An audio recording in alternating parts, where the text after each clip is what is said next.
राधे राधे दोस्तों, आपका फिर से स्वागत है मेरे YouTube चैनल राधे श्याम में। आज हम आपको एक नया अध्याय, एक नया पुराण सुनाएंगे जिसका नाम है सुख सागर। वो सुनाने से पहले मेरी आप सबसे विनती है कि आप मेरे चैनल को लाइक, सब्सक्राइब और शेयर करना ना भूलें, ताकि हम आपके लिए अच्छी अच्छी पुराने ला सकें। राधे राधे। राधे राधे दोस्तों, आपका फिर से स्वागत है मेरे YouTube चैनल राधे श्याम में। आज हम आपको आगे की कथा सुनाते हैं। प्रभु, आप कृपया करके ऐसा कोई उपाय बताइए जिससे मैं संतान का मुख देख सकूं।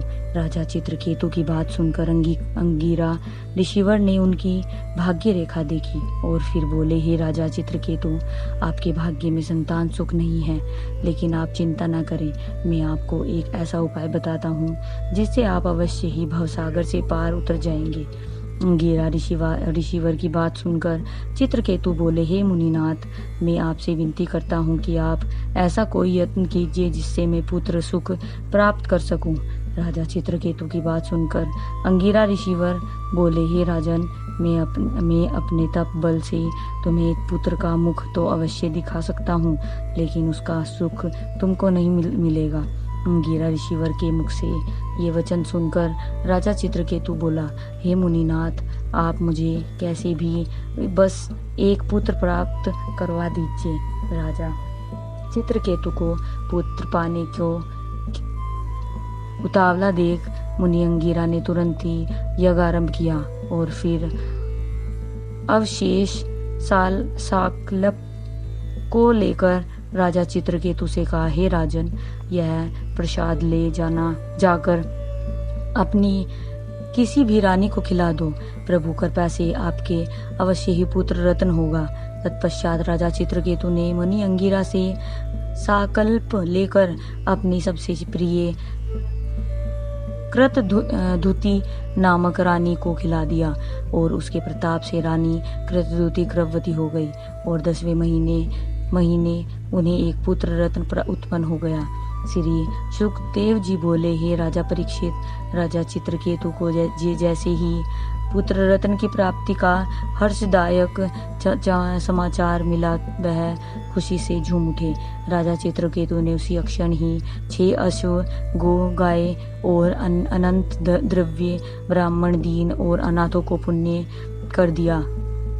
राजा चित्रकेतु के राज्य में उस समय ऐसा कोई भी मनुष्य नहीं रहा जिसके यहाँ द्रव्य का अभाव हो। राजा चित्रकेतु ने सबको दिल खोलकर दान दिया। श्री सुखदेव जी बोले, हे राजा परीक्षित, जब से कृतधुनि रानी के पुत्र उत्पन्न हुआ, राजा चित्रकेतु सारा समय रानी के महल में ही बिताने लगे। राजा चित्रकेतु के इस व्यवहार से अन्य समस्त रानियों के चित्त में डाहड उत्पन्न हो गई और वे सब आपस में बोली, जब से रानी कृतधुति के पुत्र उत्पन्न हुआ है, तब से राजा चित्रकेतु हमारे पास आते ही नहीं। हमें तो उन्हें देखे हुए कितना समय हो गया जाता है।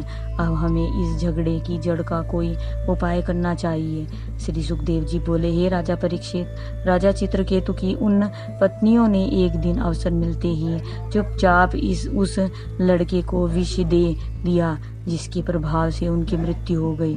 श्री सुखदेव जी बोले, हे मुनिवरों, राजा चित्रकेतु और रानी कृतधुति को जैसे ही अपने पुत्र के मृत्यु का समाचार मिला, तो राजा रानी दोनों ही पुत्र के वियोग में रो रो कर मूर्छित हो गई।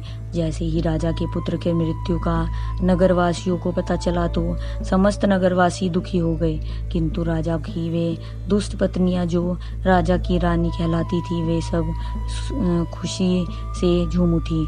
हे राजा परीक्षित, तभी से स्त्रियों को छोटी बुद्धि वाली कहा जाता है। श्री सुखदेव जी बोले, हे राजा परीक्षित, जब नारद आदि ऋषिवरों ने यह दुखद समाचार सुना, तो वह राजा चित्रकेतु को समझाने के लिए उनके नगर में आए और उनसे बोले, हे राजन, यह जगत एवं स्वप्न की तरह है। इसमें समस्त प्राणियों का अपने अपने कर्मों के अनुसार जीना और मरना 2 मुख्य कर्तव्य हैं। इसलिए बुद्धिमान प्राणी को जीवन और मृत्यु पर जरा सा भी हर्ष व शोक नहीं करना चाहिए। जिस प्रकार वस्त्र पुराना हो जाने पर मनुष्य नया वस्त्र पहनता है, ठीक उसी प्रकार यह जीवात्मा भी पुरानी को त्याग कर नवीन शरीर धारण कर लेता है। इसलिए राजा चित्रकेतु, अब आप इस दुख को भूलकर प्रभु का ध्यान करो। श्री सुखदेव जी बोले, हे राजा परीक्षित, इस प्रकार बहुत सारा ज्ञान उन मुनिवरों ने राजा चित्रकेतु को दिया। तो राजा चित्रकेतु ने अपनी आंखें खोलकर पागलों की तरह उनसे प्रश्न किया, आप लोग कौन हैं, या और यहाँ किस कार्य से आए हैं? राजा चित्रकेतु की बात सुनकर राजा चित्रकेतु बोले,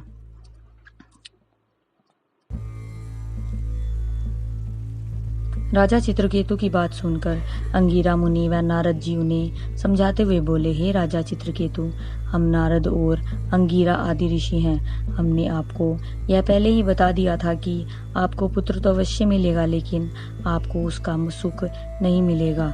इसलिए आपको शोक त्याग कर देना चाहिए, क्योंकि हानि लाभ जीवन मरण जस अपजस विधि हाथ यह जानकर समस्त जगत का उत्पन्न पालन और नाश करने वाला केवल परमेश्वर समझना चाहिए। सो हम तुम्हें एक ऐसा मंत्र बताते हैं जिसको 7 दिन जपने से तुम्हें शेष भगवान के दर्शन हो जाएंगे। फिर उसके पश्चात तुम्हारे सदैव के लिए समस्त दुख दूर हो जाएंगे। इसलिए आप हमारे कहने से इस संसारी मोह माया को झूठा जानकर प्रभु के ध्यान में मग्न हो जाए। श्री सुखदेव जी बोले, हे राजा परीक्षित, नारद जी व अंगिरा मुनि जी के मुख से वचन सुनकर राजा चित्रकेतु को कुछ ज्ञान हुआ। तो उन्होंने तुरंत ही नारद जी व अंगिरा मुनि को पहचान कर उनसे हाथ जोड़कर बोले, हे मुनीश्वरों, आप मुझे दीन पर कृपा करके इस मत्र पुत्र को फिर से जीवित कर दो, जिससे मेरी इस दुखी आत्मा को कुछ शांति मिले। राजा चित्रकेतु की याचना भरी विनती सुनकर राजा नारद जी ने अपने योग बल से राजा चित्रकेतु के पुत्र की आत्मा को बुलाकर कहा, हे मृत शिशु की आत्मा, तू इस लड़के के शरीर में प्रवेश कर अपने रोते हुए माता पिता को आनंदित कर। नारद जी के मुख से यह वचन सुनकर वह आत्मा बोली, हे मुनिनाथ, कोई किसी का पिता और कोई किसी का पुत्र नहीं है, क्योंकि यह संपूर्ण जगत केवल अपने कर्मों के बंधन में बंधा हुआ है। इसलिए जीव अपने कर्मों के अनुसार कभी किसी का पुत्र और कभी किसी का पिता बन जाता है। यह चित्रकेतु कई बार मेरा पिता और कई बार पुत्र बन चुका है। आज की कथा में यही समाप्त करते हैं। आगे की कथा आपको कल सुनाएंगे।